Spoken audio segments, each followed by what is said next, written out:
Did you hear then? Who's there? It's here in the paper. Want to see? See what? Had it coming if you ask me. Made a lot of enemies in his day. Who are you talking about? The great detective. The bloodhound of Baker Street. You mean Holmes? Here, You mean Sherlock Holmes? take a look. You won't believe it. It's all there. Right there in black and white. Dead and vanished. His body never found.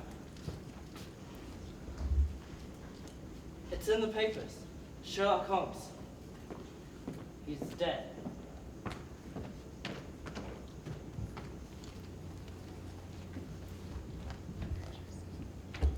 It is with a heavy heart that I take up my pen to write these last words about the best and wisest man I have ever known, my dear friend, Mr. Sherlock Holmes.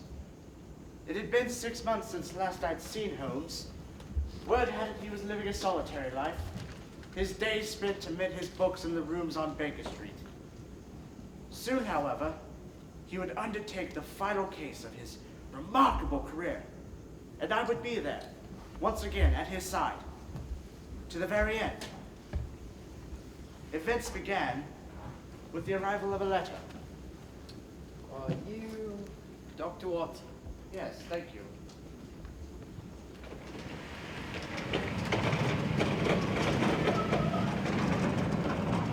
My dear Watson, it has been far too long since I've enjoyed the pleasure of your company. Please join me here on Baker Street tonight. It is a matter of some urgency. I shall expect you just before midnight, and I trust it won't trouble you to scramble over the back garden wall and enter through the cellar. Till then, greet Mrs. Watson for me, and know that I remain ever truly yours. Sherlock Holmes! My dear Watson, good evening. Good evening. Your first question involves the late hour upon which I summoned you, the absence of any servants to see you in, and the need to scurry over my fence like a ferret. Something along those lines, yes. Wedlock suits you, Watson. It does, in fact. I believe you have gained 7.5 pounds since I last seen you. A 7. Indeed. I should think it's just a little more than that. No, 7 exactly. What's that there in your pocket? Oh, yes. I grabbed this in the garden. The cellar door was quite stuck. There we are, 7 exactly.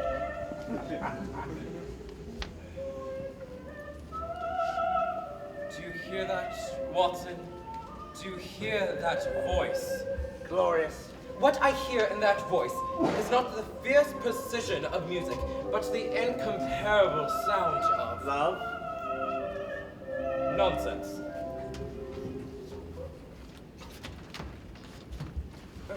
Cigarettes, Watson. No, thank you.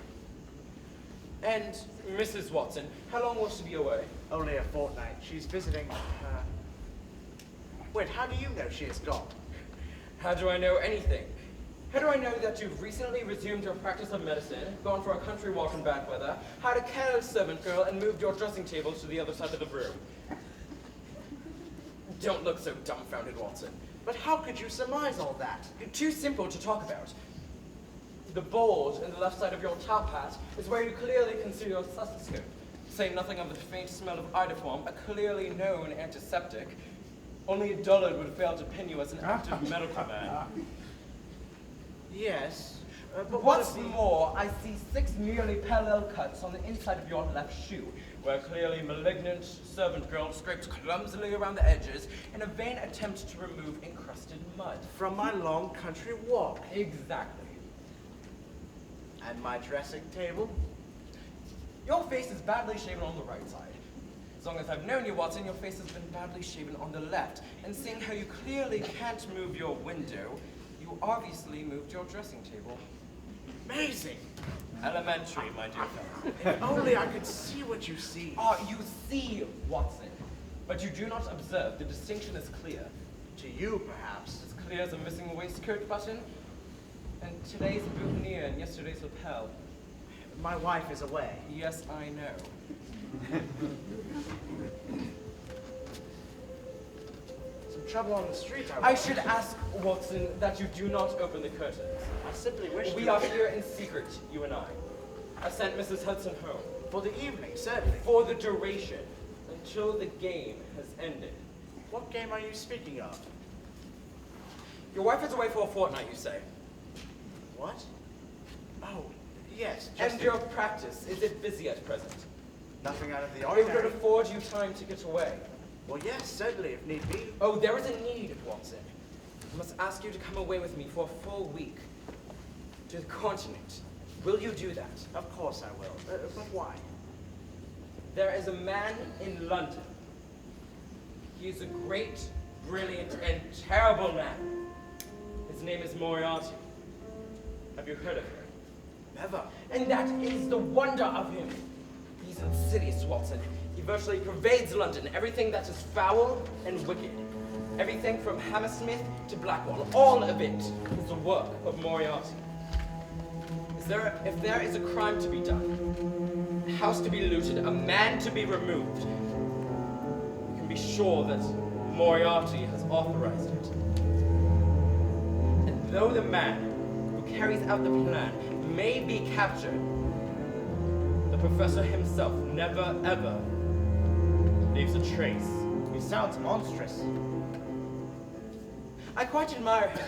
He's a professor, author, and abstract thinker. I can highly recommend his treatise on the dynamics of an asteroid. Still at all. Without Moriarty, London would be a singularly uninteresting place. How can you say that? My days grow sterile, Watson. My nights vanish without note. Audacity and romance seem to have vanished completely from the criminal world, save for the grand malevolence of this good professor. Well, I, for one, am glad he's met his match. No, my friend. I've met mine. Try as I might, for nearly 6 months, it proved impossible to gain the evidence that would convict him. But then he made a slip. A small one, but from this slip, I began to weave together the various strands of his enterprise. Over 40 unsolved crimes back to the man himself. So you've done it, Holmes. Yes. Captured the spider within his own web. That is precisely what I was thinking when I went for my evening stroll. Then, suddenly, a pile of bricks came down from the rooftop and shattered at my feet. Good heavens. And attached to this explicit projectile, a note. I know you, Holmes. I know every move of your game. You wish to place me in the dock, but I shall never stand in the dock. You hope to defeat me, but you shall never defeat me. You plan night and day for my destruction, but rest assured, I am planning night and day for the destruction of you. We are two men who share a shadow. Our every move betrays us, one to the other. So he's not been apprehended then? Not yet. To succeed, the arrest of Moriarty's men must all happen on the same day. Yes, of course. And what's more, the police require 1 full week to organize a plan. You and I must leave London at once and not return until all the arrests have been made. Whereupon, will follow the greatest criminal trial of the century. Do you have any instructions for me? Indeed. You must follow them to the note. Now, make your way out by the pantry and exit by way of the coal chute. Yes, of course. Oh, and should you change your mind, Watson, seeing your marriage and current happiness, I assure you, I will not hesitate to travel alone. my mind is made. Very well. I shall be lost without my Boswell. This case could prove an interesting case to document, for if I could rid this world of Moriarty, then... What is that? Go, Watson, do as I told you. What is the meaning of it? Now, while you still can, make your escape.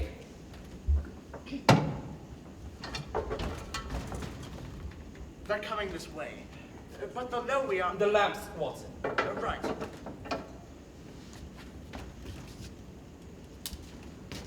But they've heard our voices. The music? Right.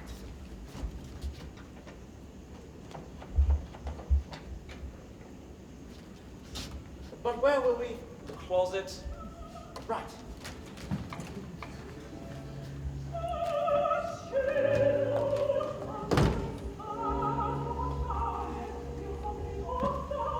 Holmes! Sherlock Holmes!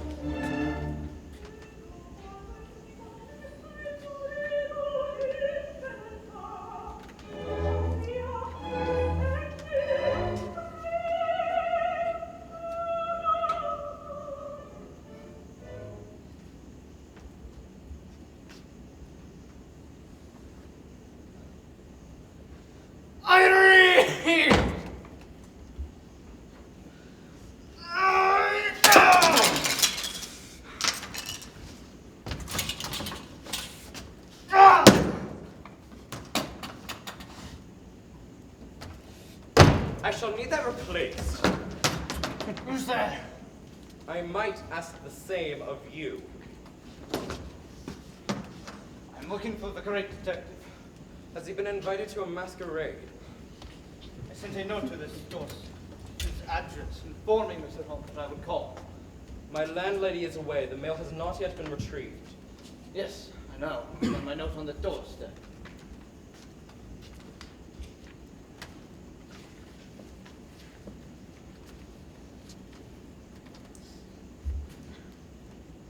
Since it is unsigned, who may I ask came to call? I'm not at liberty to say. You may tell Mr. Holmes this. My visit concerns a matter that may influence the whole of European history. By which you mean the House of Ormstein, hereditary kings of Bohemia. I said no such thing. It's all here in your note. Observe what's in the paper. Quite expensive, I should think. Yes, a stationery of someone very well-to-do. Oh, and if one holds it up to the light, like so, one can see several letters woven into the paper. The monogram of itself, then? Not at all. The G and small t, I suppose, stands for Gillenstoft, German for company. The P, of course, stands for paper. And now for the EG. I deduce that it stands for Egria, a small German-speaking country in Bohemia known for its glass factories and paper mills. Astonishing. So the paper was made in Bohemia? Yes, and the man who wrote the letter is German. How could you tell? Note the peculiar structure of the third sentence. This account of your skills we have from all quarters been received. It lands on the ear like a boulder. You are the man himself! And you are Wilhelm Gottschried Sigismund von Ormstein, Grand Duke of Castle-Felmstein, hereditary king of Bohemia. That's your service. Oh, what an honor it is. The reputation, sir, proceeds you. As does your Bavarian cologne. This is my colleague, Dr. Watson. Pleasure. I should prefer, Mr. Holmes, to speak to you alone. You can say before this man anything that you would say to me. Yes, but if It is both or none. Very well. My case is of the utmost urgency. They always are. In 2 weeks' time, I shall wed Clotilda Lothman von Saxe-Meiningen, second daughter of His Royal Highness, the King of Scandinavia. You have my condolences. But before I shall marry, I must put to rest a terrible scandal, a tawdry episode from my past, which threatens to affect this union, and thus the course of nations. You, Mr. Holmes, are my only hope. I'm flattered, and I'll have you know that I'm a great admirer of the entire Carpathian region. Thank you. But due to some pressing urgencies in my own life, I am at present taking no more cases. Now, if you don't mind. Is it true what they say? You are a thinking machine and nothing more. I beg Is it possible that your heart can be so cold, so poisoned by reason that you cannot hear that voice? I hardly see what that The has to scandal do- of my life involves that voice. That woman, that opera diva par excellence. Her face, beautiful as nature's finest flower. Do you mean to say Her mind, sharp as a knife. that the woman you speak of is Miss Irene Adler? Indeed, she is. I shall check the index. Do you know her, Mr. Holmes? Only from afar. I've long admired her performances. Well, perhaps it's time you met. The facts are these. Some 5 years ago, Miss Adler and I became romantically entangled. And during the period of our affair, sent her some very compromising letters, as well as giving her a photograph. And now, as it happens... As it happens, you are desirous of getting these items back due to your royal wedding. Precisely. Abdication, Abyssinian cats, accordions, acrobats. Now, tell me, was there ever a secret pact between you and Miss Adler? No. Nothing signed by both parties? No. Then you have nothing to fear. But what are the letters I wrote her? You simply claim they are inauthentic. But what of my handwriting? Forged, My personal stationery? stolen, My private seal? replicated, But the photograph? purchased. What you see? What I see, Your Highness, is that you have no real case here. But the photograph is of both of us. Is the photograph at all blurry? Perfectly clear. Are you standing apart from one another? Arm in arm, Amidst a crowd, thrown together on the street, perhaps? on the terrace of a remote villa, overlooking the sea. Do you or Miss Adler, at the very least, look glum? We are the very picture of love. Well, now we have something. There's nothing filed under Adler. Nothing whatsoever between actinium and aerodynamics. The photograph must be retrieved. We have tried and failed. Purchased, then. She won't sell it. Then stole it. 5 attempts have been made without success. Now, is Miss Adler aware of your impending nuptials? She has threatened to send the photograph to my bride's father on the day of the wedding. Well, then, this is quite the three-pipe problem. You won't believe this. She was filed under I for Irene, right between incandescence and irritability.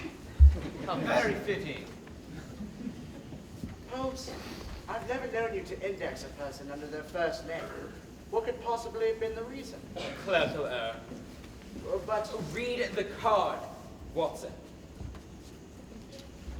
Adler Irene, born 1865, Sussex, New Jersey. Educated abroad, triumphant debut at La Scala in 1887. Which began her reign as the foremost operatic soprano in Europe. Legendary performances in Paris, Berlin, Warsaw, and Milan. Unparalleled Contessa in Figaro. Her unforgettable Marguerite in Faust. Set in retirement to the operatic stage in 1891. Current whereabouts unknown. You followed her every move, it seems. I admire her voice, nothing more. And her face. What of it? You've not seen it? I have her recordings. That is sufficient. Do you mean to say that you would not recognize her if you passed her on the street? Her whereabouts are a mystery. It says so on the card. There is no mystery. She is here. In London. Briony Lodge, Serpentine Avenue, St. John's Wood.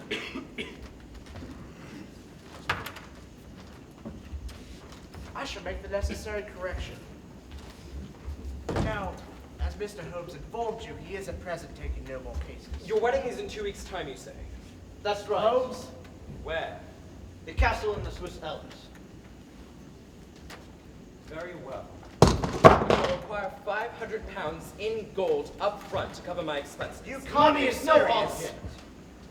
You must stay here in this room and out of sight, making yourself completely invisible. But the preparations for my wedding. By all means, leave that to your lovely bride. Nothing but agony awaits the man who involves himself in his own wedding. Holmes, this case does not require your attention.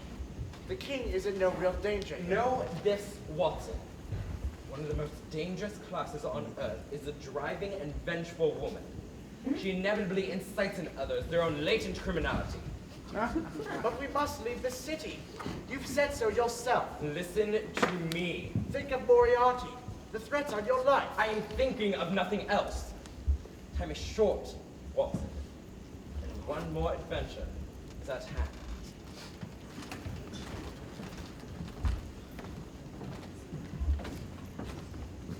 Morning arrived, and and Holmes set off for Briony Lodge, with yours truly racing after him.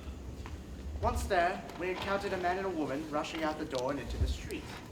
The man was calling for a carriage, and upon securing one, shouted to the driver, "The Church of St. Monica, and drive like the devil!" Upon which Holmes hailed a cab and shouted the very same thing. We reached the church immediately behind them, and watched as the man and woman emerged from their cab and ran inside, whereupon they fell into conversation with the hastily procured clergyman. As we observed these developments in secret from the rear of the church, suddenly a voice rang out. "You there, you'll do, come up here this instant.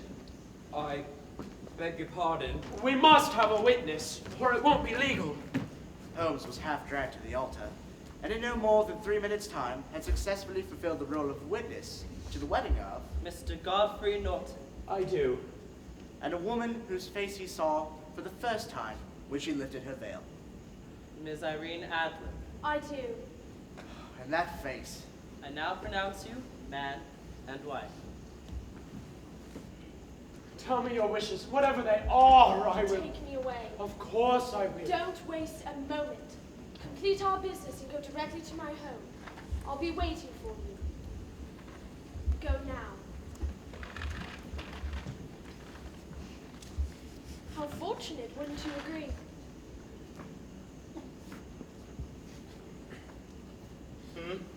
How lucky you were here. to which Holmes managed to say, absolutely nothing. Please, keep this in remembrance of this day. It was a white rose. The genus Rosa from the Germanic of the Latin root, which many scholars believe derived from the Greek Rhodon, or Iranian, or feeling that uncertain origin. To which Miss Adler said, absolutely nothing. That face, Watson. That is a face a man might die for. She has married someone else? Indeed she has. I can't bear it! And please refrain from smashing my things. And this new husband, who is he? That is the same question I posed to Mr. Norton's libraryman today, under conducting a survey of airborne manure particles in Greater London. His libraryman informed me that Mr. Norton is a lawyer and met Miss Adler after a hasty romance with a certain roguish nobleman. And now that she's married, she has no reason to blackmail the king, and we can be on our way. But what of this new husband? If the photograph falls into his hands, he too may wish to blackmail the king. That is true. But where could it be? Can't you hazard a guess? I never guess. It is a capital mistake. Now, tell me, is the photograph small enough to be worn as a locket? No. In fact, Then she cannot carry it on her person. Perhaps she entrusted it to someone. No, and women are naturally secretive. I believe she has hidden it somewhere. somewhat far away. No, somewhere very nearby. She has told us as much. How? She has threatened to send it on the day of your wedding, meaning it must be close at hand. But where? In her own home, naturally. But I've had her house burgled a number of times. Your burglars do not know where to look. And you do. I believe her new husband will tell me. You think he knows? Of course not. But how will you even gain access to the house? Do you expect he will just invite you in? I suspect he will carry me in. Carry you? Exactly. He will carry you into his home and tell you the secret location of a photograph that he has no idea even exists. Now you've got it. Excuse me. You hooligans! Stay away from here! This way, Father. Let's get you inside. I don't mean to trouble you. Easy now. Have a seat. I'll call for the maid. How kind of you. Marie, the father needs a clean handkerchief. Oh, it breaks an old clergyman's heart. Pardon? The ruffians outside grabbing for an old woman's purse. You should not have leapt into the fray, Father. Have the police been called? There was no need. I dispatched them myself. But they may wish to. Please think no more of the police. This is for you, monsieur. Awfully good of you. And may I take your hat? Don't trouble yourself. Lovely home. Seems to have been in the family for years. Actually, it belongs to my wife. Does it now? I've just moved in. We're newly married, Father. At St. Monica's by chance? Yes, that's right. With Father Murphy presiding? Yes, in fact. How good of you, son. And I hope you won't mind a bit of fatherly counsel. In his home, a man needs a place to put his private things. And a woman must know, come what may, she's never to disturb this place. I take your point. Because a man's things belong to only him, and of course, with God. Yes, of course. Your wife must have a place like this. Women always do. And heaven help the man who chances upon her little pantry of discretion. In my wife's case, it is her music cabinet. See there. It holds her vocal scores and opera recordings, all locked away. And all the better for you that they are. Now, how long has it been since your last confession? How are you feeling, Father? Hanson. Much better now. Marie, that is all. Just finishing up, madame. I said that is all. Oui, madame. Father Hanson, are you familiar with my wife? I regret to say I'm not. This remarkable woman was, at one time, the most celebrated singer in Europe. Godfrey, please. Until a man she loved shattered her heart. She's never sung again. Oh, what a great loss. Oh, the world is full of singers, Father.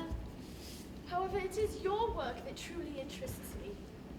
To wrestle with the great questions. To confront the mysteries of each soul gone astray. And through cunning and diligence, to solve them. How I envy you that. Pray for me, won't you? So the whole thing was an act?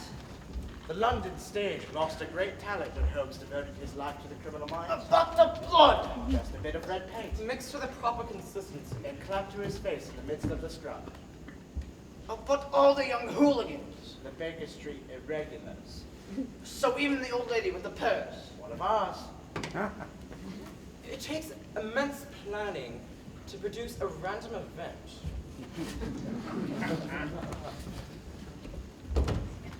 2 nights later, under cloak of darkness, Holmes returned to Briony Lodge to retrieve the photograph. When next we saw him at Baker Street, he stood before us, his face ashen, his eyes fierce with wonder. Upon reaching the sitting room, I went directly to the music cabinet. It was empty, and what's more, it was unlocked. No photograph to be found. I was about to slam it closed in disgust when I spied something. A small envelope lying face down at the bottom of the cabinet. Dear Mr. Holmes, you're as good as promised. Your disguise fooled my husband and his staff, but knowing the king would hire only the best, I suspected you from the start. One actor can never fool another. As I am not of noble birth, the king saw me unworthy to be his queen, and he crushed me beneath his boot. Still, I regret nothing. I have no intention of blackmailing him. However, I shall keep the photograph as a safeguard, a weapon against future reprisals. For his part, Mr. Norton has married me for the woman I am, not the woman he wishes me to be. How rare to find that in a man. As you read this note, he and I shall be sailing to America to begin our new life. And although we shall never meet again, Mr. Holmes, Please know I forever remain truly yours. Miss Irene Adler Norton. I have, in my long career, been bested only 4 times. 3 times by men, and now once, and only once, by a woman. Oh, what a queen she would have made! Still in all, that's an end to it.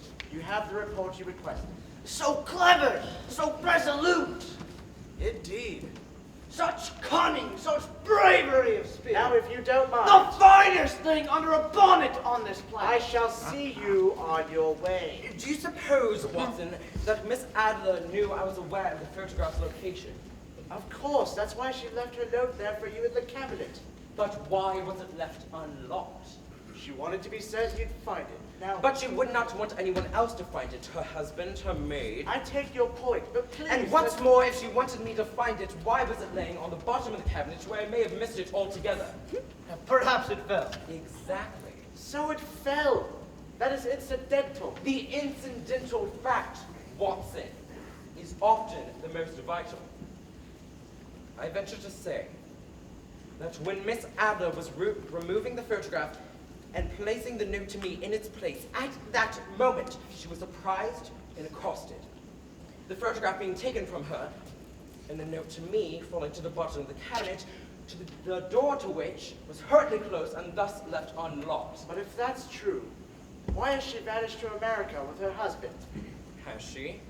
It's all there in her note. Written before she was apprehended. No. I believe that she is still here in London, under lock and key, a prisoner in her own home. Prisoner of whom? Of her marriage, of course. You think Godfrey Norton's not really a lawyer?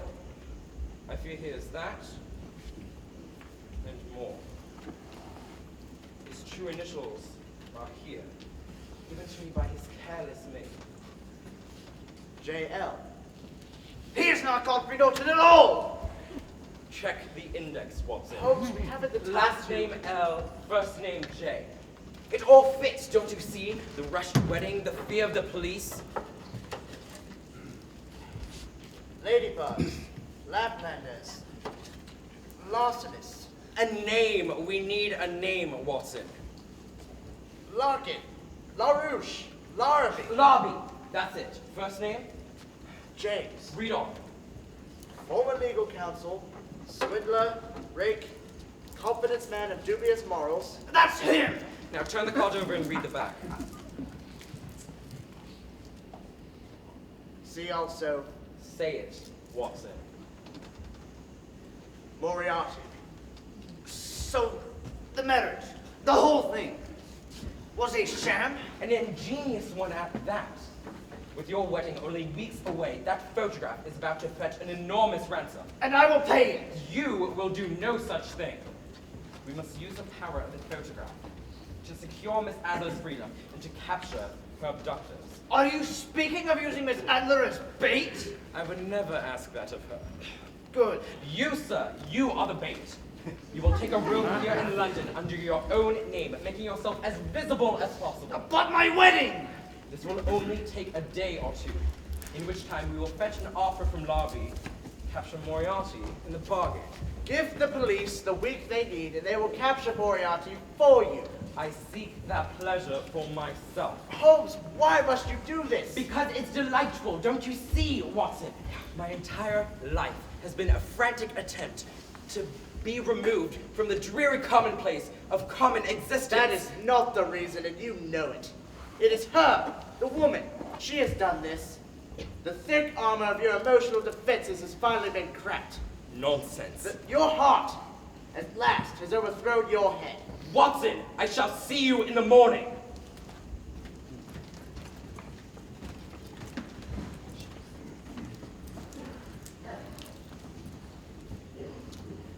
I met Holmes in the alley behind Briony Lodge. For his own safety, he moved through London on this day, disguised as a horse groom. Sleep well, Watson. I did not, in fact. I slept like a child. Some cold beef and a glass of beer, and off I went. Once we are out of London and onto the continent, then I shall rest easy. I must ask something of you, Doctor. I hope you don't mind breaking the law. Not in the least. Good. Now, there is one point in which I must insist. No matter what happens, no matter what transpires, you must do nothing whatsoever to come to my aid. Is that clear?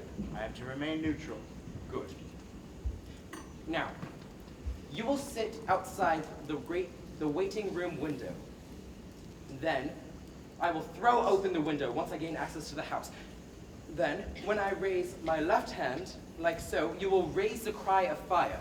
Your cry will no doubtedly be taken up by many voices, but you are not to leave your post. Certainly not.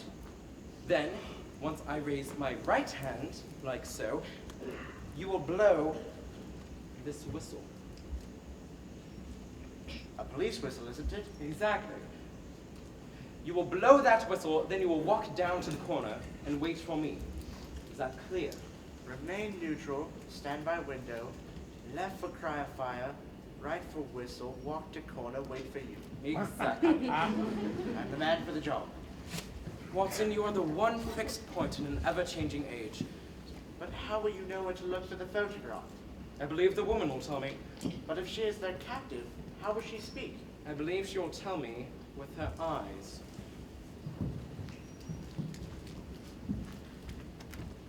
And he was gone.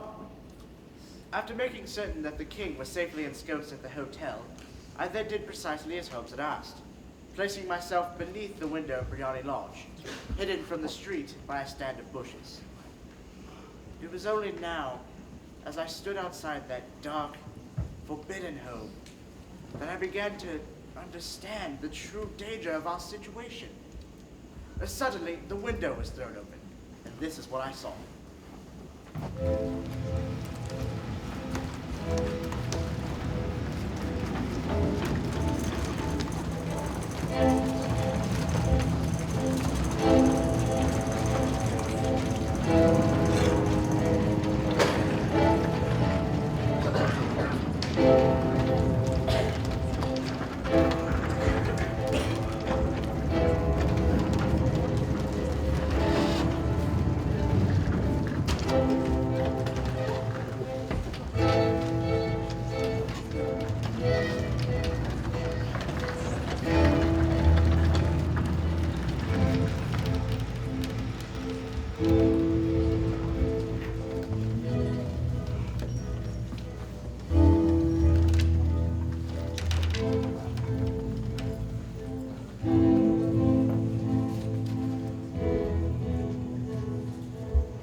This window, too, has bars on it.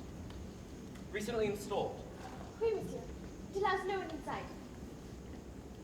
Nor out, I should think. By the looks of it, the previous owners left in a rush. Oui, monsieur. Criminals, no doubt. Pardon? They must have run afoul of the law. Oh, no, monsieur. They were newlyweds. Left for the honeymoon in America and never came back. And you, as a maid, left to mop up after. Speaking of which, you once lent me one of Mr. Norton's handkerchiefs. Do you remember? Impossible. But the funny thing is that it did not bear Mr. Norton's monogram. Instead, it bore the initials JL. Now, isn't that odd? Oh well, mustn't blame the maid for the ills of the master. I'd like to see the kitchen and the back garden. Just get in here. Like I said, I ain't no safecracker. My dear pal Colvin, God rest his soul, he was the safecracker. Get in here and give it a try. These were his tools, you know. This was his bag. His well going to meet the way. Yes, fine, whatever. She said that the spirit of old Colvin is still right in this bag. The safe is over here. But Sid Prince is no safe cracker. I'm a gun and cudgels man, and I'll do a bit of gossip from time to time for the professor, because I'm as bright and merry. Get your right hand working on that safe, but for my left hand working on your throat.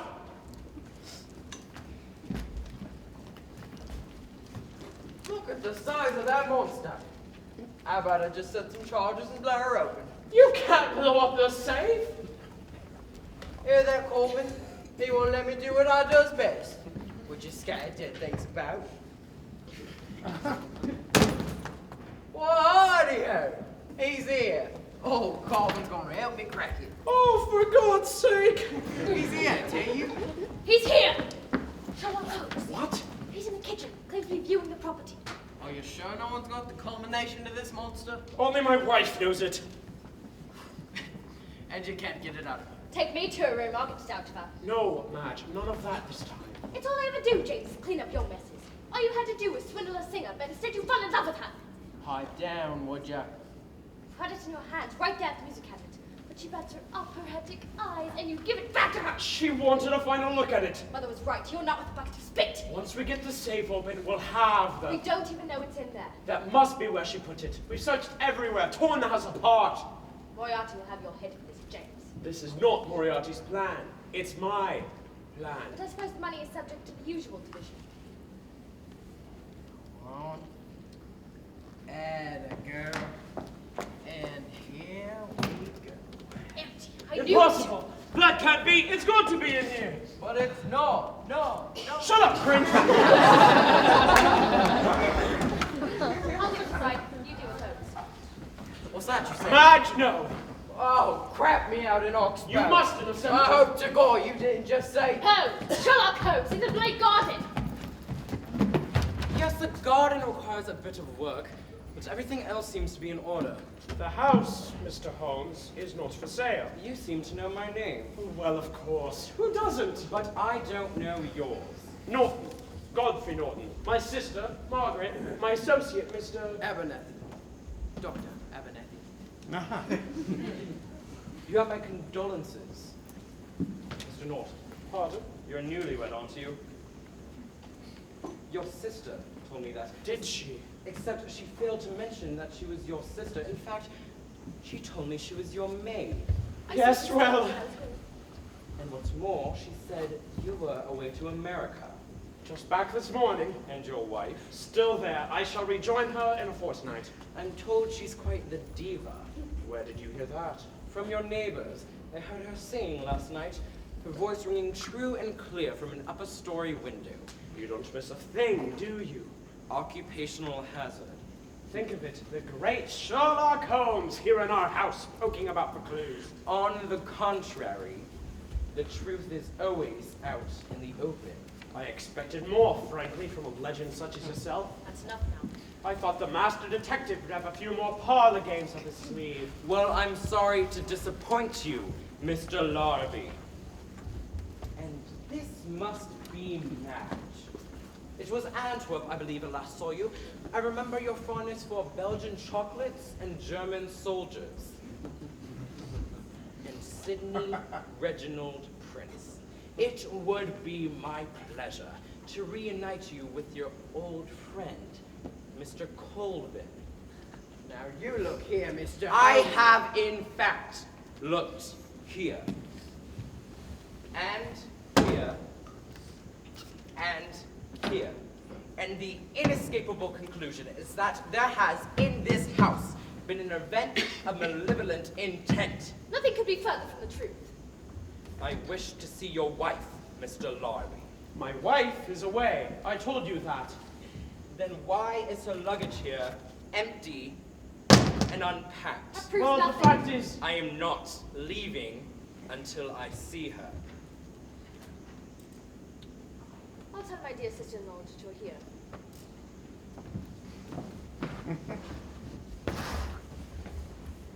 Have you ever been to Bohemia, Mr. Larby? It's a wonderful country.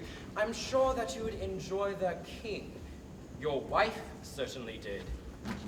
They were the very picture of love. They're to be married, you know. in a castle in the Swiss Alps. Sure to be a lovely wedding, and not one nearly rushed as your own. What does that mean? To the Church of St. Monica, and drive like the devil. You were there? Here we are. My dear sister-in-law tells me you wish to speak with me. Just for a moment, Miss Adler, if I may.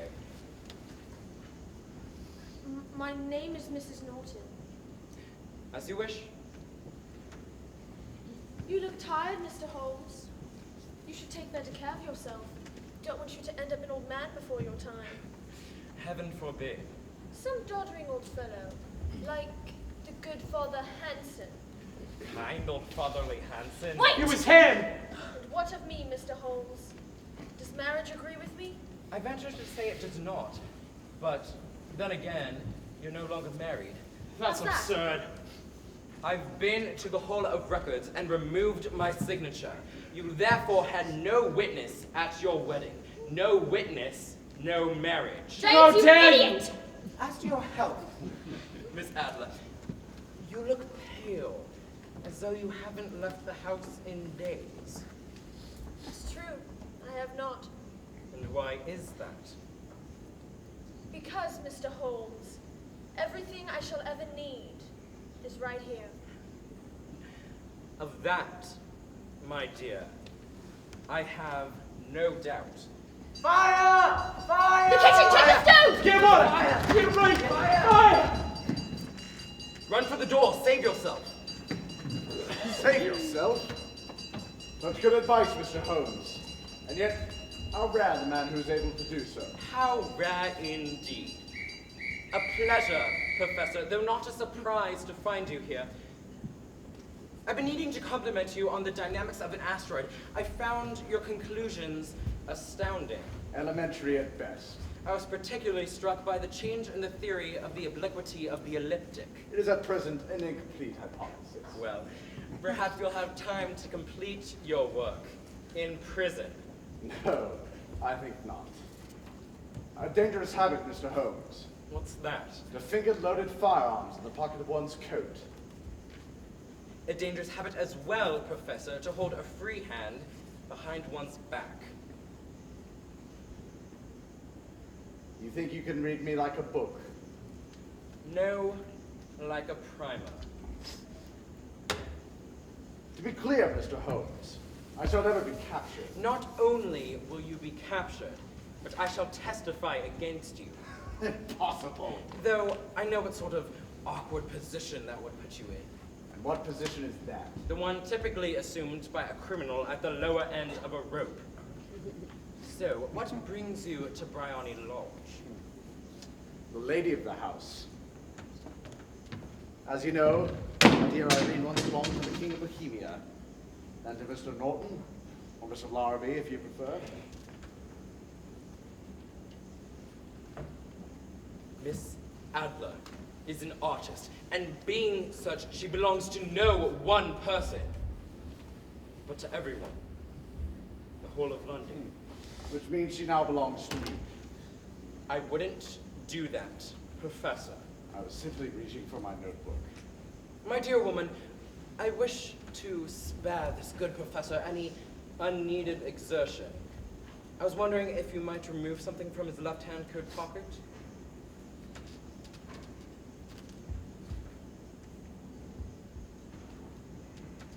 Is this the item he's looking for? Without a doubt. Now, if you could, place it on that table.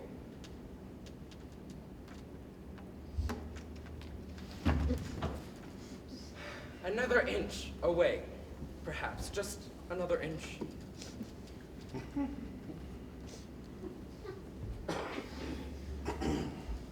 Now, shall we see if he has another? He's already told us he does not. Really? When? When he reached for that one. Very good. Now, Professor, is there anything else this good woman can do for you? You have a great deal to answer for, Mr. Holmes. Crossed my path on the 3rd of January. Then on the 24th, you incommoded me. And now at the close of April, you've tricked and betrayed and placed me in a position of continual persecution, the cumulative effect of which is the imminent loss of my personal liberty. Do you have any suggestions to make? There can be but one outcome to this affair between us.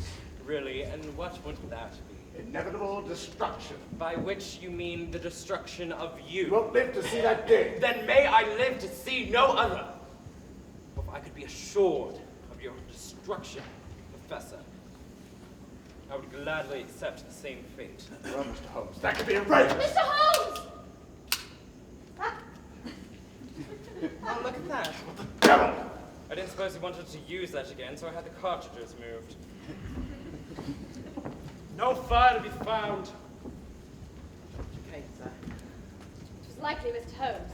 Some clever trick to drive us out of the house. Right you are, Madge. It looks as though your new bride, Mr. Larrabee, will tell the secrets to no one, not even Mr. Holmes. Therefore, we must provide some incentive.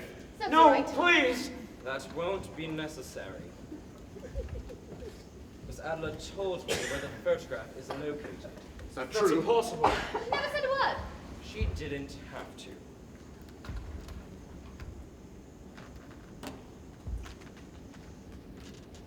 Mr. Holmes.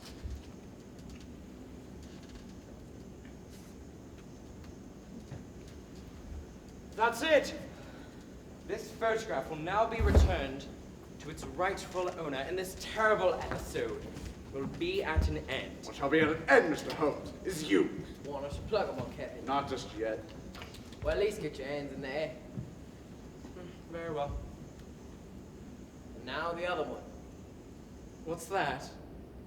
You heard me. Get your right hand up there, too. As you wish. The police! Bugger me, Richard. They're right outside. Indeed they are. You may leave, Mr. Holmes, but you will not be taking that photograph. I had no intention of doing so. For its rightful owner is here. He's giving it back to Can't her! be serious. Mr. Holmes? Go now. You have nothing to fear. You surprise me, Mr. Holmes. I was under the impression you cared for that woman. Why then would you entreat her to leave the one place in London where she is safe? Out the back, follow her. I sat with your dear Irene earlier today on her bed, our hands intertwined. And as I wiped a tear from her cheek, she spoke of you. She said, if only I had received poor Mr. Holmes, perhaps then he would come to my aid and protect me. That, Professor, is exactly what I've done. What you have done, Mr. Holmes, is that the woman you loved to her death.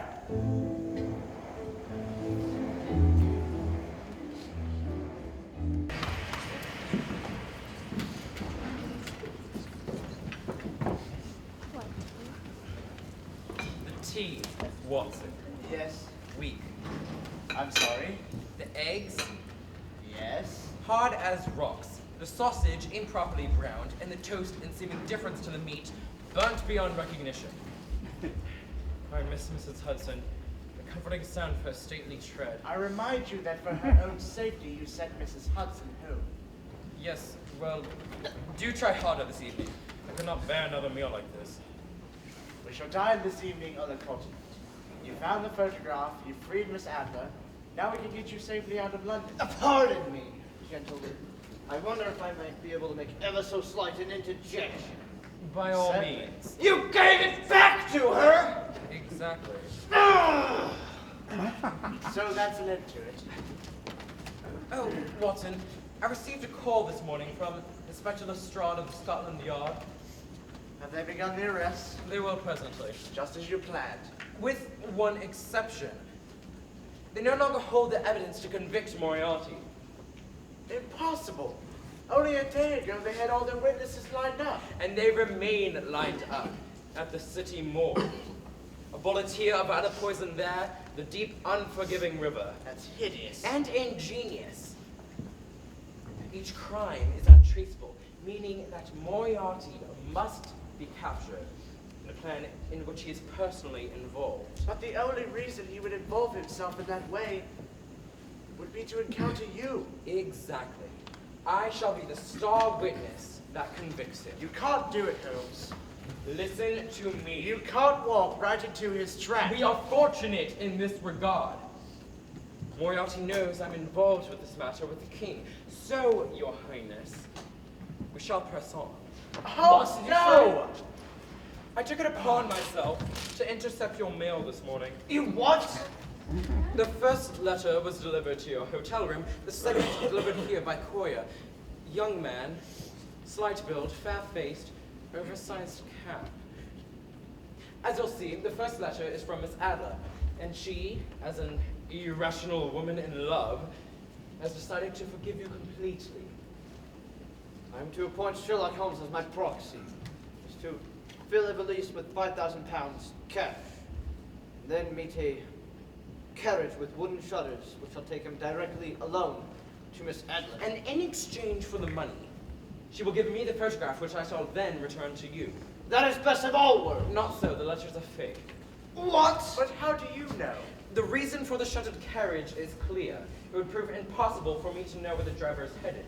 No, I believe that whoever sent this note wants to put me fully at their mercy, which can only mean... Moriarty. But that's impossible. Why?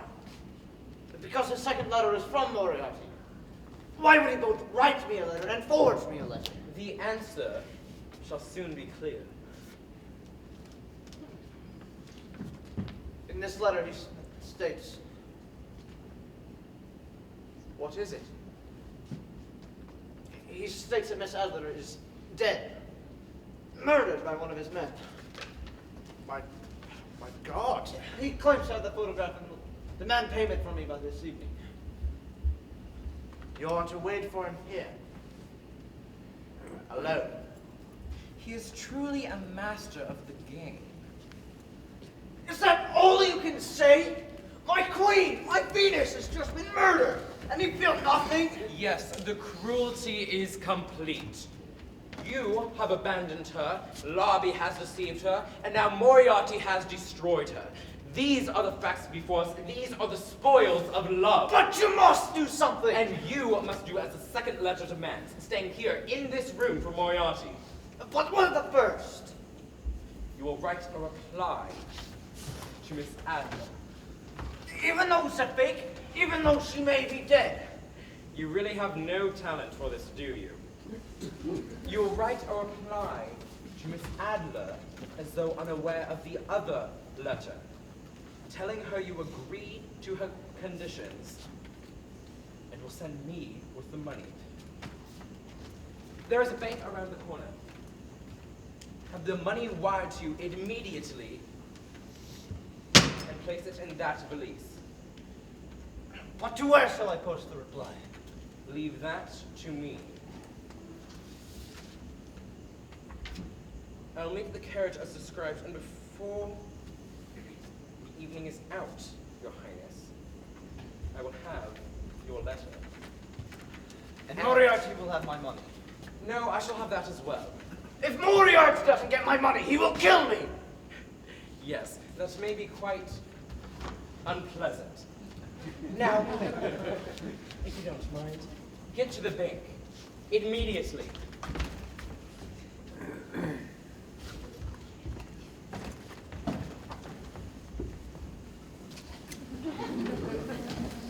You never answered his question. Why the professor would send 2 letters? He wouldn't. And he didn't. Meaning? Meaning they are both forged. The first, as I've theorized, was forged by Moriarty. The second, by the woman, by Miss Adler herself. She's alive. Oh, yes. But for her own safety, why has she not left the city? Because she is a woman, Watson. Therefore, she will never forget who has wronged her. What's more, she's a diva, and being such, she lives for confrontation. Before she leaves London, she will set her sights on the 2 men who have broken her heart. And what of the third man? The man who saved her life?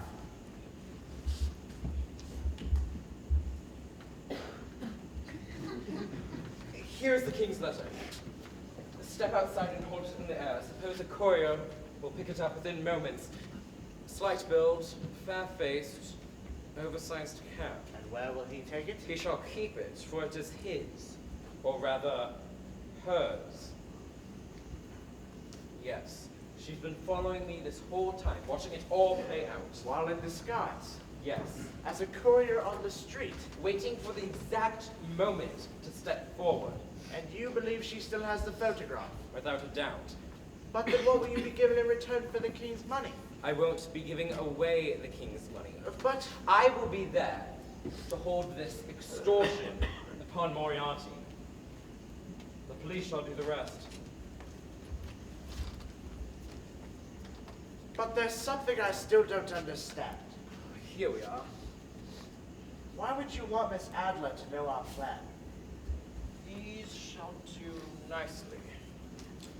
Unless, of course, knowing you're in danger, you believe she will come forward with the photograph. Quiet. This is a delicate mixture. Or perhaps you simply wish to see her face. Do you really think, Watson, that I would put your life and mine needlessly at risk, all for the affections of a woman? That, Holmes, is the greatest cause imaginable. These chemicals are not to be disturbed for 1 hour, upon which time you will douse several rags in the resulting liquid. When the king returns with the money, you will place those rags in the hidden compartment of the valise, close it, lock it, and bring it with you tonight, following my carriage and a carriage of your own. Is that clear? Yes, of course. What's more, I heard from one of our young lads on the street that Moriarty is planning to take me to Stepney Gasworks. You must wait 5 minutes exactly before coming inside. Is that clear? And if your carriage does not stop there? Call the police and report my disappearance at once. Remember me fondly and write about me in one of your books. Oh, by the way, Walton, do you still carry matches on you? Yes, of course. Good. I shall see you tonight.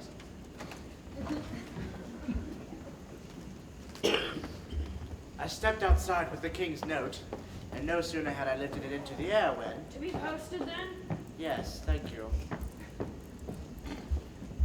An hour later, the king returned, the valise now filled with money. A royal ransom, he called it, fit for a queen. For my part, I doused the rags with the chemicals that Holmes had prepared, and the smell of which nearly drove me from the room. I wrung them out, hid them inside the valise as directed, then posted a letter to my wife, Mary, telling her nothing of my exploits, only of my love.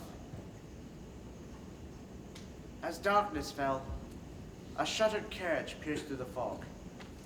I watched as Holmes climbed inside, wondering all the while whether this was the last I'd seen of my dear friend. Then I hailed a cab of my own and gave chase.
last one, Mr. Prince.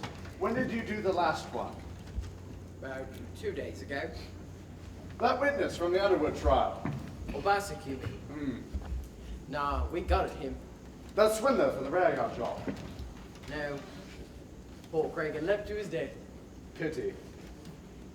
It was O'Hagan, the policeman who kept poking about. I got him real nice and dumped him in the quarry. Hardly a trace of the smell left. Aired it out real good.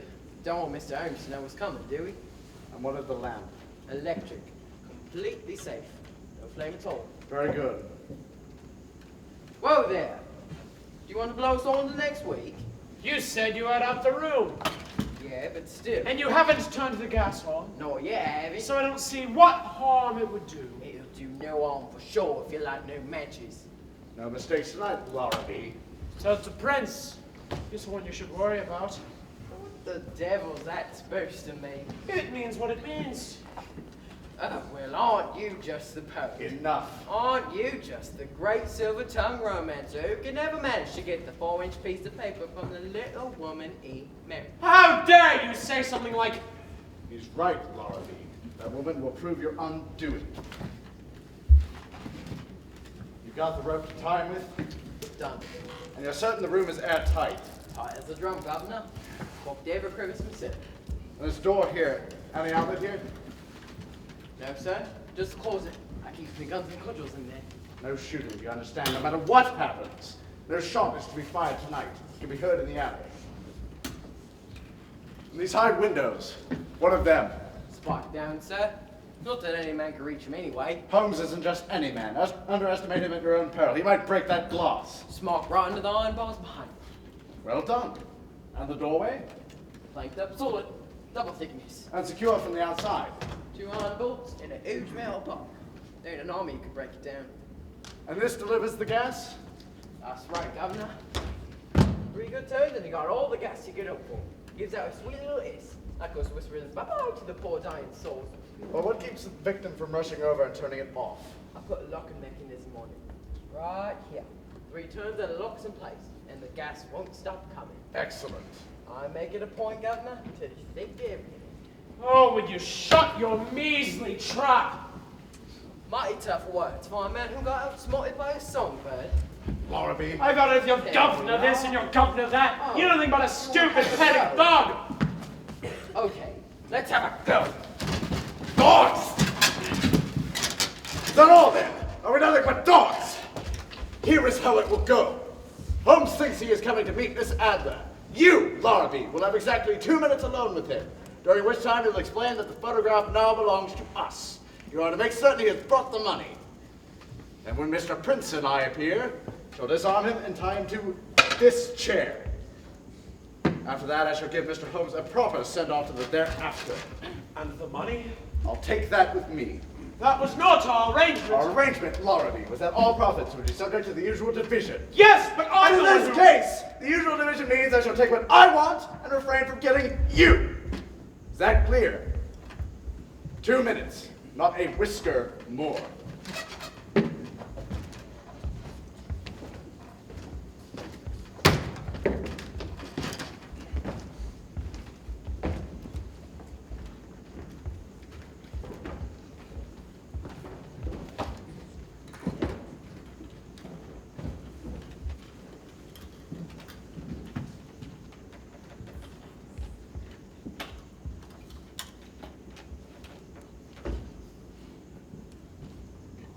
For better or for worse. In sickness Irene? and in health How did you? till death. No, please. Do us part. Say, I do. I do? I can't hear you. I do. Do you lie to me, darling? I do. Do you tell me your name is Godfrey Norton? I do.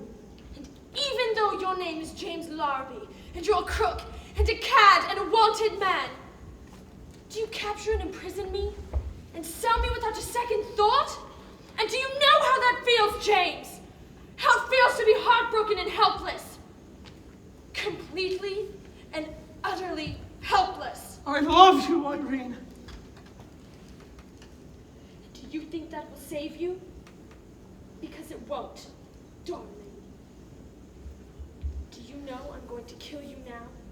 Never think of you again. I do. Good. I now pronounce this man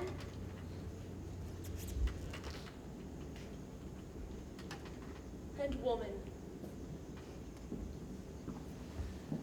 Charming place, James. Irene, what on earth? Simple, really. I snuck inside while you were chatting with your driver. And from that closet, I heard everything. Are you mad? I am the woman you've made of me. Do you have any idea what he'll do to you if Moriarty were to find you here? He won't enter before Mr. Holmes, remember? He will if I call for him. If you do that, I'll use this. I want a new life, James, and for that I need resources. In exchange for the king's money, I will give you this photograph. So simple, really. Man and woman beside the sea.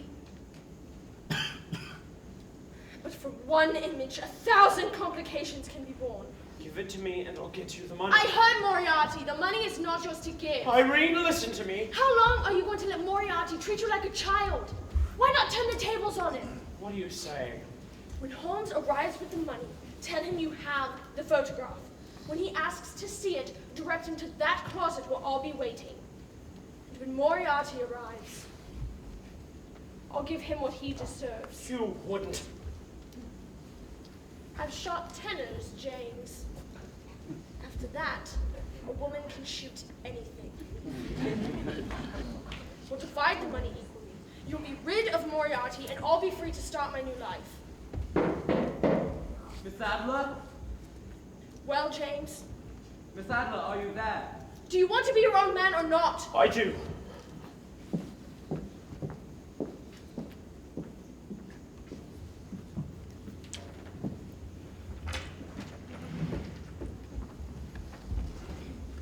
Good evening, Mr. Holmes. You're right on time.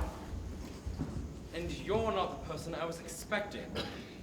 I received a letter from Miss Adler regarding the photograph. The photograph is now in my possession.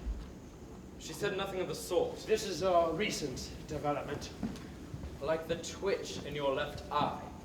Seems to wander in the direction of that closet. In fact, it does, and here is why. You'll find the photograph waiting there. And Miss Adler? I'm not at liberty to say. But first, Mr. Holmes, I shall need to see the money. Have you brought the full amount? It will be here at any moment. My associate, Dr. Watson, is bringing it. But you were told to come alone! Mr. Holmes, what a pleasure. I find it a great disappointment, Professor. After a long ride in a shuttered carriage, I thought you'd show me something new. You've been here before. I nabbed one of Mr. Prince's cronies in this room. A safecracker by the name of Colvin. He was hiding there in that closet. We dragged him out by the heels. Never heard of him before. Well, you certainly never heard of him after. Times have changed, Mr. Holmes. Indeed they have. I see you're no longer using the room for counterfeiting. All the cracks and crevices seem to be sealed up with caulk. How long did that take you, Mr. Prince? I don't know for a minute what you're speaking of. Odd, then, that the same caulk is found there on your knees. What's that? With a woman, the sleeve of her blouse always implicates her. With the man, the knees of his trousers. You're overmatched, Mr. Prince.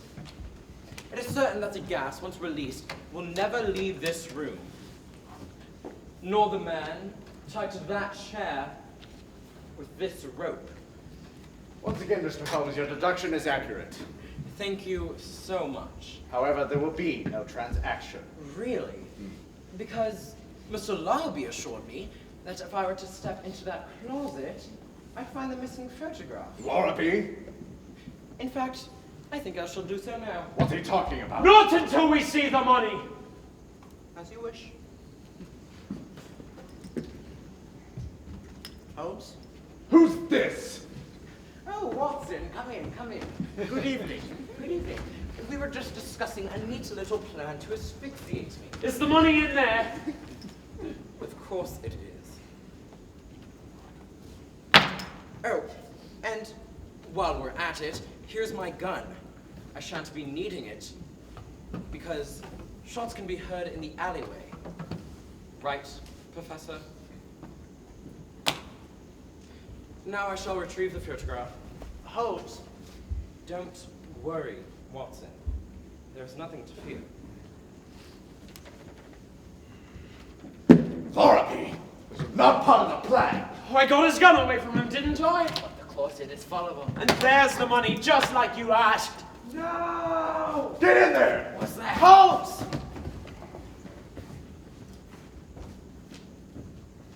oh my God.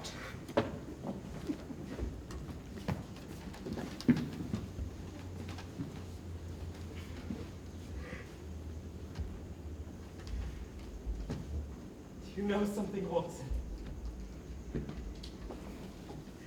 Well, imagine this a moment.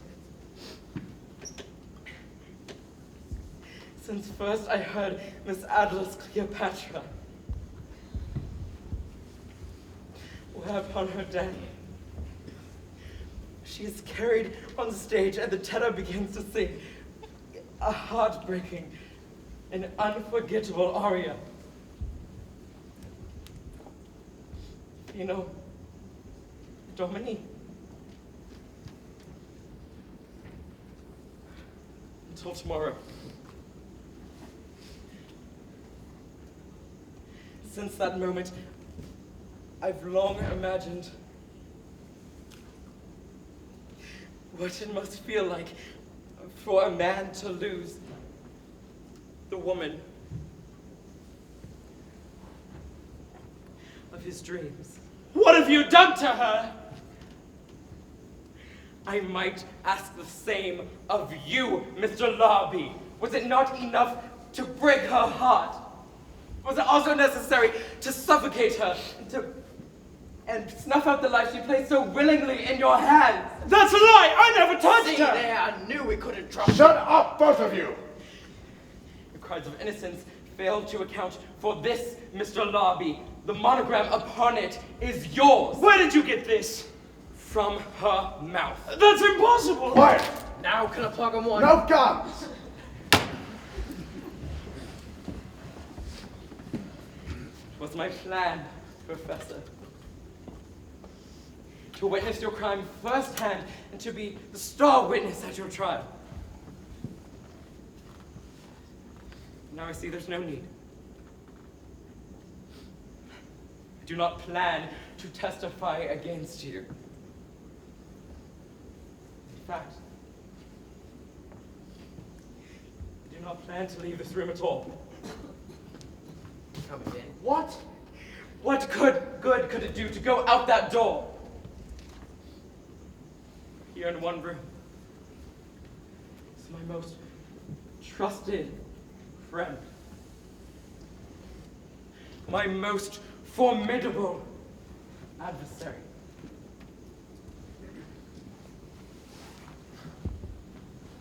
The first and last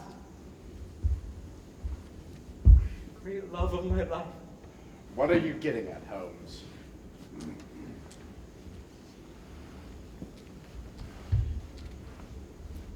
This is the key to the valise.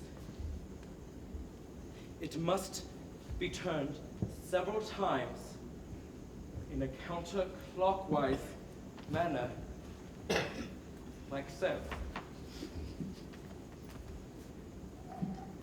Make sure the king has brought the amount in full.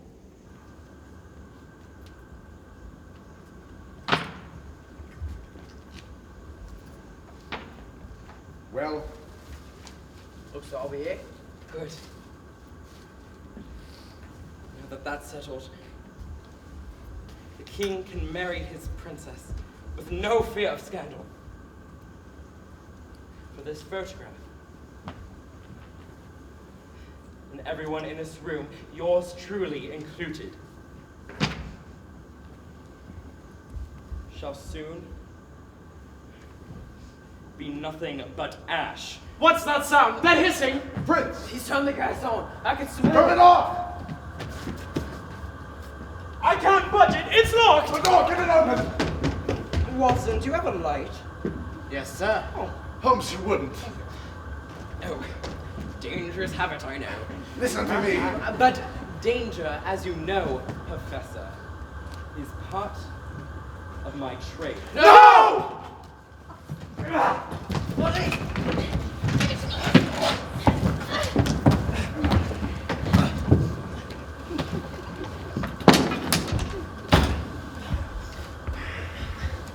didn't blow. I smelled the gas warm up, didn't it blow? Where's the money? Gone. And the photograph? Gone. Any sign of them out there? Gone. It can't be. I told you, Lorraby, that woman would be the death of you!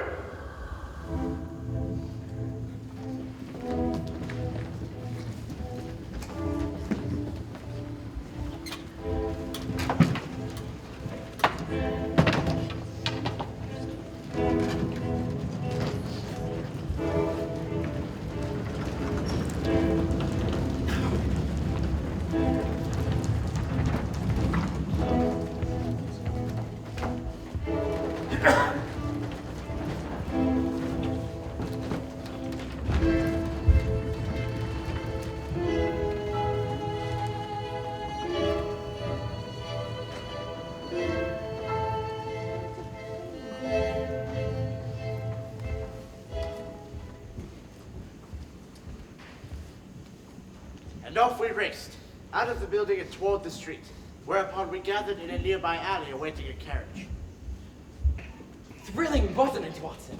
Well, no. You gave me quite a fright.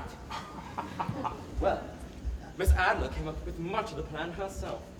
Based on a scene from the Spanish opera. The rest we improvised right there on the spot. But the gas, how did you... The smell of the chemicals on the rags replicated the smell of the gas perfectly. But the flywheel, the valve that released the gas, when you lit that match, we all could have been- Before I answer, Watson, you must once again admit that you are completely and utterly taken aback. I am, I confess it. I should have you sign a paper to that effect. Why? Because when I tell you the answer, you will slap your hand to your forehead and exclaim that it is so absurdly simple. I'll do nothing of the kind. Very well. The gas line that enters the building goes through a pipe in the back alley. I sent a man this afternoon to cap the line, leaving nothing but air to run through its pipes. It's so absurdly simple. Indeed it is. Watson, do you have the instructions I gave you? Indeed I do. Disregard them. I have a new plan, one that will see us safely out of London and on our way to Paris, where on the eve of his wedding shall return the photograph and end our business with the king. Now, you must secure 2 tickets to Paris, under an alias, of course, as well as an overland passage to the Swiss Alps. Is that clear? 2 seats to Paris, right away. 3. Pardon me? Please book passage for 3, Dr. Watson. That won't be necessary. 2 shall suffice. But 3 are required. Listen to me, Watson. 2 seats. 3. Miss Adler! And I won't hear another word about it. Dr. Watson, would you please inform Miss Adler that our journey is one of grave danger? And would you please tell Mr. Holmes that I, too, have unfinished business with the king, and no amount of danger shall dissuade me. Very well. But, Miss Adler, you must understand, my work, and with it perhaps my life, is nearly complete, and you needn't involve yourself in its final chapter. The scandal in Bohemia is averted, and the case, Miss Adler, is solved. And you must understand this. A woman may be courted and wed, captured and won, but she can never, Mr. Holmes, be solved. 3 seats, Dr. Watson. Right away. Within the hour, I had secured our tickets. As for Holmes and Miss Adler, by taking a series of cabs and carriages through the city, they managed to avoid being followed by Moriarty's men. We boarded the train in the nick of time. Catching it rather fine, aren't we? In fact, look there. The professor himself. Moriarty! Another moment and he'd be on board with us. Moriarty knows we're on this train. Brilliant, isn't he? But what will we do? I think the question is what we need. Knowing our train will make one stop in Canterbury before arriving at Dover, Moriarty will no doubt engage a special. Exactly. An express train that will arrive in Dover And hence Paris. before we do. But then what will we do? When our train arrives at Canterbury, we shall disembark. Take a cross-country journey to Folkestone. Cross the channel by boat to Dieppe. Moriarty will continue on to Paris. And as he waits in vain for our arrival, we shall continue our journey on to Brussels. Down through Luxembourg. And on to Switzerland. But why not just have the man arrested now? We must not arrest him now for fear of tipping off his cronies. But surely we In could... this way, Watson. When Moriarty returns to London, his entire enterprise will be destroyed, and the police will be waiting for him. Now, let us consult the map.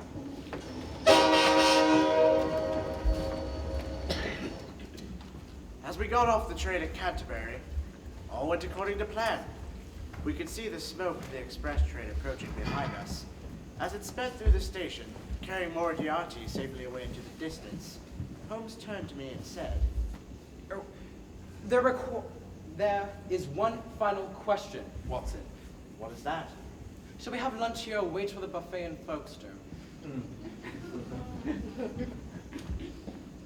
We made our way to Brussels that night, taking up rooms at a secluded hotel at the end of a dark street.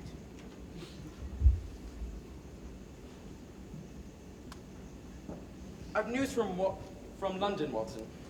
A telegram from Inspector Lestrade. He informs me that the entire gang has been apprehended by the police, except for Moriarty and Larrabee. And one of them? Larrabee, for the most part, was found buried in a quarry. For the most part? His head was bobbing in the river. Good heavens. And what of Moriarty? Vanished. It seems he is somewhere here on the continent. What's more, our rooms on Baker Street were set afire. When? Last night, only hours after we had left. My God, Holmes, what will we do? Good sirs, there is no room. No room for me at this hotel. Oh, I'm sorry to hear that. My sister's funeral today. She's all I had left in the world. No, nothing. Not a place to lay my head. Here, take this money and see the concierge at the hotel at the city square. Thank you, sir. You have a good heart. He shall redirect you across the street to the local jail, where you will have a room waiting for you under the name Madge Larrabee. Curse you, Sherlock Holmes! I'm sorry to hear, Madge, about the loss of your brother and his head. I warned him about that songbird of his. Do you see where love can lead? A dangerous affliction, I quite agree. Thanks to you, the professor put a bounty on my head. You needn't worry about him. He'll find you, Holmes. Mark my words, Moriarty will find you! I must remind you, Watson, that I am the most dangerous traveling companion. You must feel free at any time to return to London. Holmes. If any harm befell you, my friend, I would never forgive myself. But I did not leave. In fact, at that moment, I resolved never to leave Holmes' side until this danger had passed. For a charming week, we wandered up the valley of the Rhone, our destination being the small village of Meyringen, nestled away in the Swiss Alps.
Sherlock Holmes, in the flesh. My wedding day is saved. I brought the gift you required. Most excellent. History shall thank you for your part in uniting the great houses of Europe. Oh, look at her. How will ever I vanquish her from my heart? Leave that to me. Irene, I shall need your dagger. pardon me.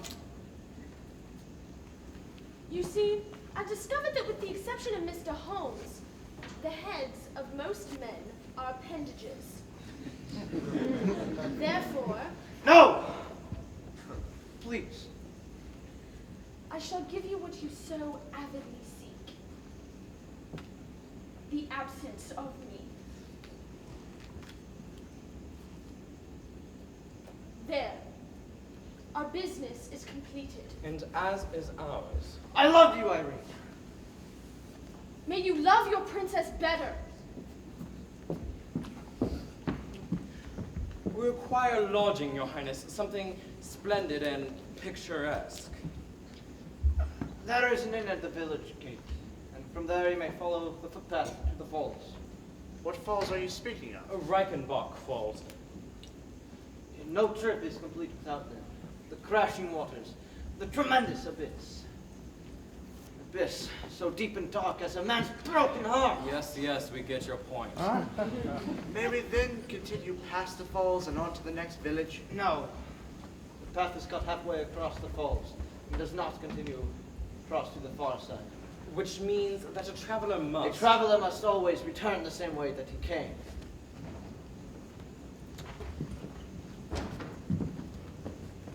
The king arranged rooms for us at the inn, and Holmes insisted that we visit the falls at once.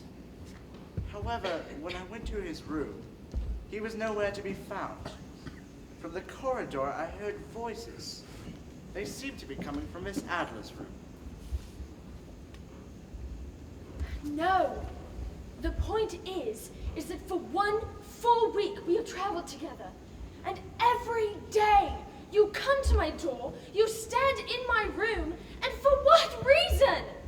So you can tell me about your pipes, Miss Adler, your please. briar and your amber stem, your before breakfast pipe, how you prefer your clay pipe when you're thinking to your cherry pipe when you're arguing. Listen now. You should load that cherry pipe, Mr. Holmes, because the argument has just begun. Might I speak? For what reason? To tell me once again about your article on the distinction between the ashes of various tobaccos. For one, it was not an article, it was a monograph. Oh, I see.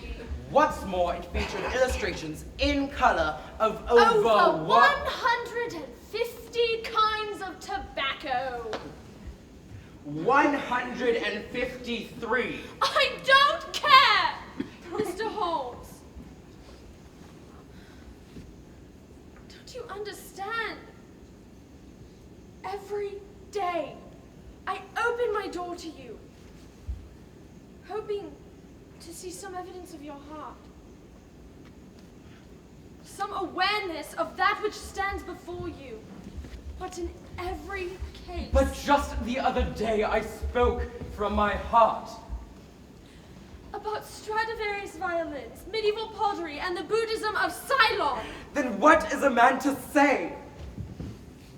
I suppose I should ask Mr. Larby or the king. I'm sure those paragons of heartbreak and deceit knew all the proper words to say to a woman. In matters of love, at least, they were men of courage. And I am not.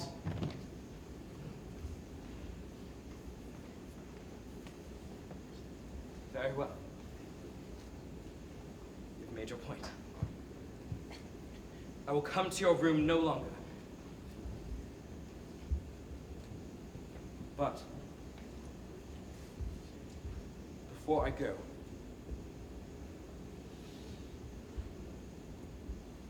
I'd like to show you something I've carried with me since the day we met.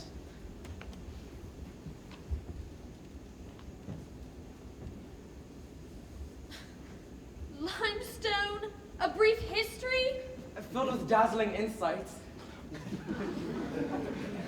but also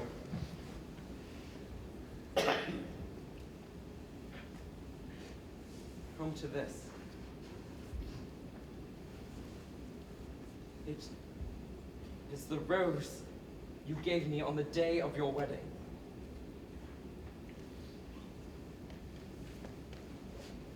You gave me its derivation. I pressed it in this book so that one day I might return it to you. It's not necessary. And that is my point. We come across so many things on this earth. Food and shelter, sunlight and rain, all these things are necessary for our existence. But a rose is not. A rose is extra. Like all human kindness, like love itself. It is not a condition of love, but rather an embellishment of it. Still, some men may learn to live without it. Or some men may begin to live for it. I'm afraid, in your case, Mr. Holmes, I find that quite impossible. And I'm afraid that once one has excluded the impossible, whatever remains, however improbable, must be the truth.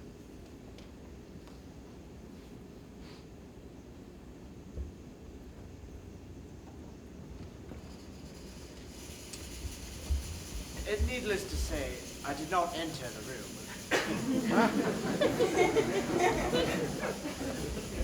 Later that day, Holmes and I set out on foot. And within 1 hour, we had reached Reichenbach Falls. Thrilling, isn't it, Walter? Look at that. A green torrent of water rushing forever down into a chasm of cold black rock. Come, let us walk the path to its end. And it was, at that moment, that a young Swiss man. Are you Dr. Watson? Yes. Thank you.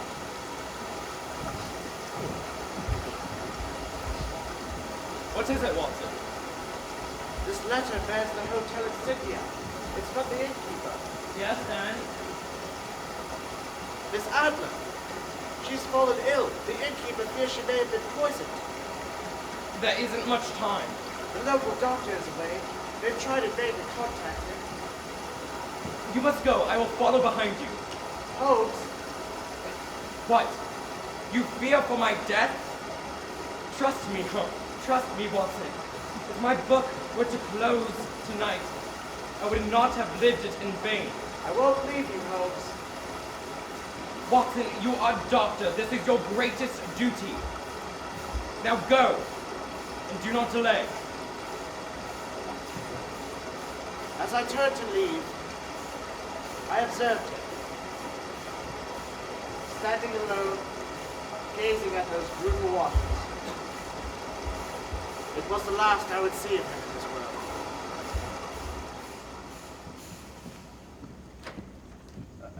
Miss Adler, what are you doing? Attempting to read a book given to me by Mr. Holmes. However, I'm afraid my interest in ancient Inuit phrenology is not as it should be. But I don't understand. You're feeling well enough to sit outside. I've never felt better. What's wrong, Doctor? You were not taken ill. When? I was at the falls with Mr. Holmes, and an urgent message arrived, saying you'd been poisoned, that you needed a doctor at once. It was a matter We've been of... deceived. Yes. We raced down the village street, Miss Adler at my side, and we made for the path which I had just traversed. 1 hour later, we found ourselves at Reichenbach Falls. There was no sign of Holmes, only his walking stick. Look there! And there, on the soft mud of the path, one could clearly see. Not one set of footprints, but two! Indeed, they were the steps of two men, leading away toward the very end of the path. There were no footprints returning.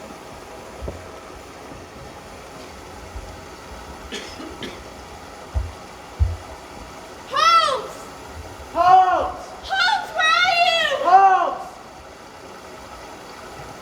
But there was no answer. Only our own voices echoing from the cliffs around us. When we returned to where Holmes' walking stick was hidden, I saw something amidst the rocks. It was a silver cigarette case. Underneath the case was a note. A slip of paper torn from Holmes' notebook and addressed to me. My dear Watson, I write this letter with the courteous patience of the good professor, as he waits anxiously for a final discussion. As for the letter from the innkeeper, I was sure at once that it was a hoax, a fact that the professor is now confirmed.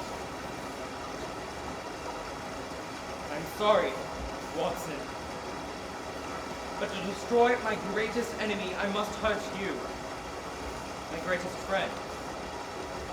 As for Miss Adler, everything I wish to say to her is written within a cigarette.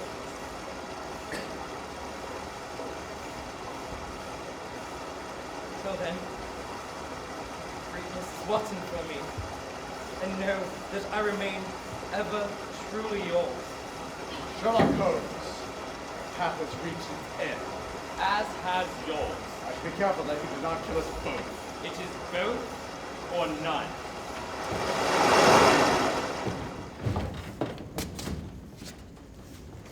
When Miss Adler opened the case, she found nothing but a small photograph. One edge still bearing the marks of a knife. On the back, in Holmes' own hands, were written these words. Fino. Domini. And nothing more. Until tomorrow.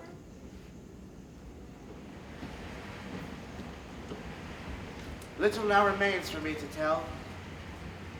An examination by experts left no doubt that the fight between the two men ended in a reeling fall over the edge. A final death grip which carried them down into the pounding waters, where they remain to this day. Generation's greatest criminal and its foremost champion of law, together forever in that tremendous cauldron, that dreadful watery abyss. It was obvious, of course, that a fall of that kind could not be survived, and that any attempt at finding the bodies was hopeless. To which I can only imagine Holmes' reply. There is nothing more deceptive, Watson, than an obvious fact. Holmes?